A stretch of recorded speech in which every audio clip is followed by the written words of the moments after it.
sa bagay. Oh, tama. Para isa lang.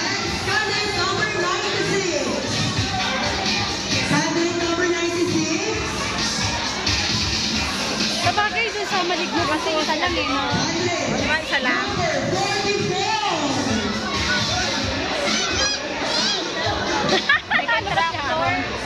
Ano ba si Aaron? Yung pulubing ano? Nanalo yung pulubing zombie. Ano ba yan?